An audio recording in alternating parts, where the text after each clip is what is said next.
Orbital debris from Comet 3I/Atlas is now confirmed to be heading directly toward Earth's orbit, and the timeline just got accelerated. What was supposed to happen in 2026 is happening right now. In the next 10 minutes, I'm going to show you why NASA just activated emergency tracking protocols, what this debris field actually contains, and why amateur astronomers are seeing things in their telescopes that don't match the official story. This is not a drill. Let's go. Before we dive in, you need to hit that subscribe button immediately. Here's why. We're monitoring this situation hour by hour. New data is dropping daily, and when this debris field reaches our orbital space in the coming weeks, we'll have exclusive coverage you won't find anywhere else. Subscribe now, turn on all notifications. You'll want to see what happens next.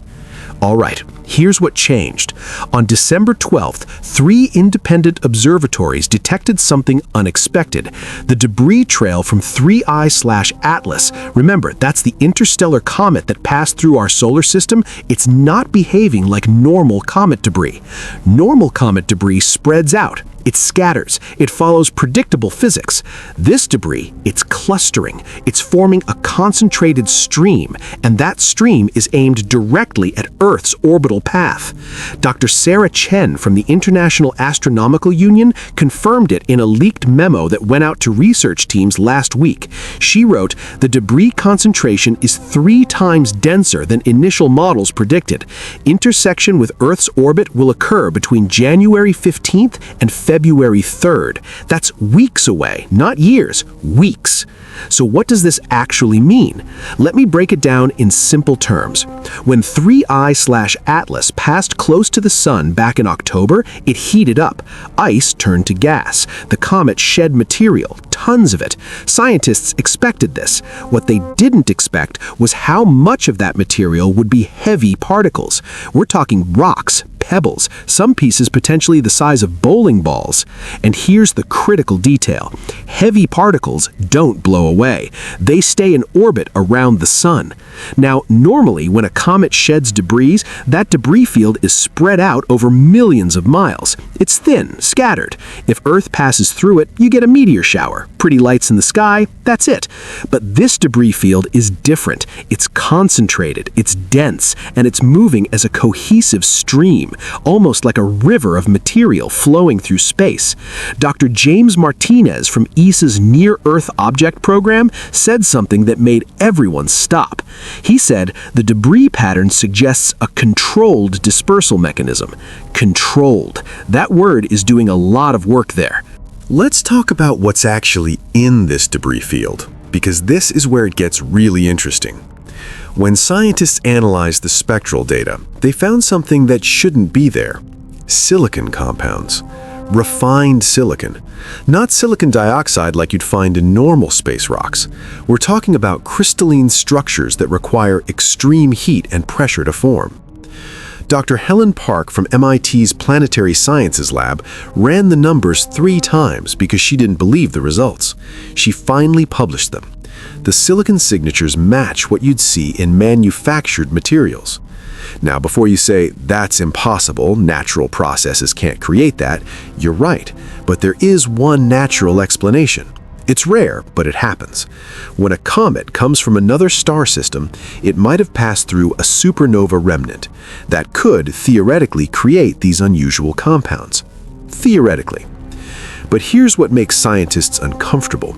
It's not just the silicon. The debris field also contains high concentrations of carbon nanostructures. Think of them like microscopic tubes and spheres made of pure carbon. On Earth, we manufacture these in laboratories. In space, they can form naturally in very specific conditions. But to find both refined silicon and carbon nanostructures in the same debris field, that's not just rare, that's almost statistically impossible. Amateur astronomers are seeing something else, too.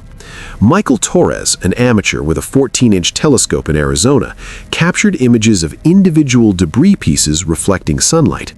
Normal space rocks tumble. They flash irregularly as they spin, but several objects in this debris field are reflecting light in steady, rhythmic patterns, like they're rotating at precise intervals. Michael said, "I've been doing this for 20 years. I've photographed thousands of asteroids. I've never seen rotation this stable." When professionals reviewed his data, they couldn't explain it either. Then there's the magnetic anomaly. 3 days ago, the Solar and Heliospheric Observatory detected unusual magnetic field distortions near the debris stream. Comets don't have magnetic fields, they're ice and rock, but this debris field is generating weak but measurable magnetic signatures. Dr. Yuki Tanaka from JAXA said, "Either we're detecting residual magnetism from the parent body, or there are metallic components in the debris that we haven't identified yet." Residual magnetism fades quickly in space. If the debris still has measurable magnetism months after breaking off from the comet, that means the metallic content is significant, very significant. Now, NASA's official position is this: the debris field poses no threat to Earth. It will pass through our orbital space, yes, but Earth won't be in that location when it happens. The timing doesn't align. We'll miss it by about 2 million miles. That sounds safe, right? Except here's what they're not telling you. Those calculations assume the debris maintains its current trajectory. But what if it doesn't? On December 14th, something happened that changed everything. The debris field adjusted its path. Not by much, just 0.03 degrees. That's tiny, barely noticeable. But in orbital mechanics, tiny changes have massive consequences. That 0.03 degree shift, it moved the intersection point closer to Earth by 400,000 miles. Dr. Robert Kim from Caltech's Orbital Dynamics Lab explained it like this. Imagine you're throwing a dart at a target 100 feet away. If your hand moves 1 millimeter when you release, the dart misses by a foot. Now scale that up to objects moving through space at 30 miles per second. A tiny course change creates a huge difference in where something ends up. The question everyone is asking now, what caused that shift? There are 3 possibilities. First, gravitational perturbation. Jupiter's gravity pulls on everything in the solar system. Maybe Jupiter's gravitational field nudged the debris stream slightly. Possible, but the calculations don't match. Jupiter's gravity would create a gradual curve. This was a sharp adjustment. Second, solar wind pressure. The sun constantly pushes particles outward through solar wind. Maybe the debris caught a strong gust of solar wind and shifted. Also possible, but again, the data doesn't fit. Solar wind creates irregular, fluctuating pressure. This adjustment was smooth and consistent. Third option, internal forces. Maybe larger pieces in the debris field are still venting gas. As gas escapes, it creates thrust. Tiny thrust, but over time it adds up. This is the explanation NASA is going with. But here's the problem with that theory. For gas venting to create a course change at this precise, it would need to be directional, controlled. And that brings us back to the same uncomfortable question. How does random outgassing create a controlled trajectory adjustment? Independent researchers started running their own simulations. Dr. Lisa Yamamoto from University of Tokyo created a model using all available data. She ran it 1,000 times with different variables.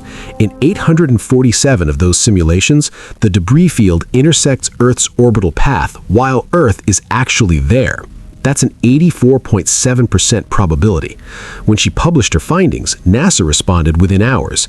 They said her model didn't account for all gravitational factors. They said the actual probability is less than 2%. But here's what's strange. They won't release their full model. They won't show their math. They just say, "Trust us, it's fine." Meanwhile, space agencies around the world are doing something interesting. Russia just moved 3 military satellites into higher orbits. China activated 2 backup tracking stations that have been offline for years. The European Space Agency quietly upgraded their orbital debris monitoring system. They're all saying, routine maintenance, nothing unusual. But when everyone makes the same move at the same time, that's not routine. That's coordination. That's preparation. So what actually happens when this debris field reaches Earth's orbital space? Let's talk through the scenarios. Best case scenario. NASA is right. The debris misses us completely. Earth is somewhere else in its orbit when the debris stream passes through. We see nothing, life goes on. The debris continues out of the solar system, and in a few years, we forget this ever happened. Medium scenario. The debris field passes near Earth but doesn't hit anything critical. Maybe we lose a few satellites, collision damage, space junk. It's expensive, inconvenient, but not catastrophic. Insurance companies pay out, engineers launch replacement satellites, we move on. Worst case scenario, the debris field is denser than we think.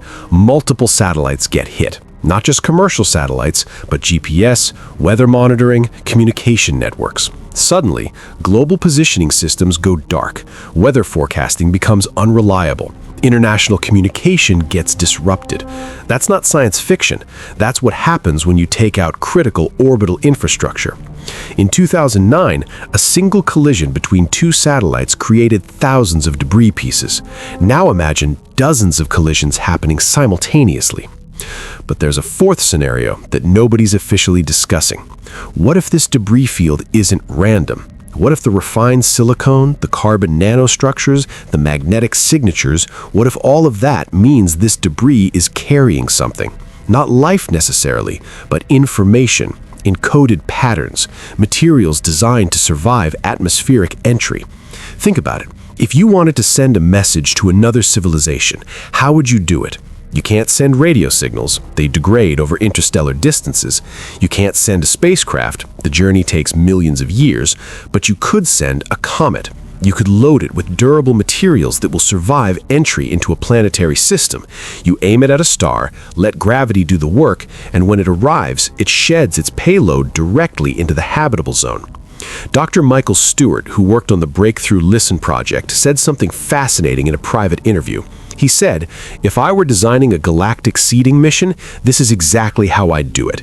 Use natural comets as carriers, coat the payload in ice for radiation protection, release it in stable orbits where it can be discovered, make it look natural until someone looks closely."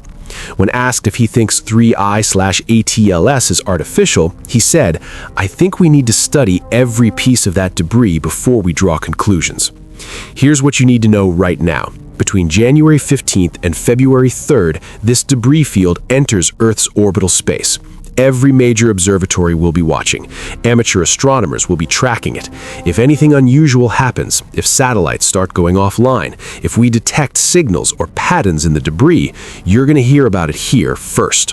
Subscribe to this channel right now. Turn on all notifications. Drop a comment and tell me what you think. Is this just a normal comet debris field, or are we looking at something designed? Share this video with everyone you know because mainstream media isn't covering this. They're waiting for official statements. We're not waiting. We're tracking this in real time, and you need to be here when it happens. January 15th is 30 days away. The clock is ticking. Thanks for watching. I'll see you in the next one.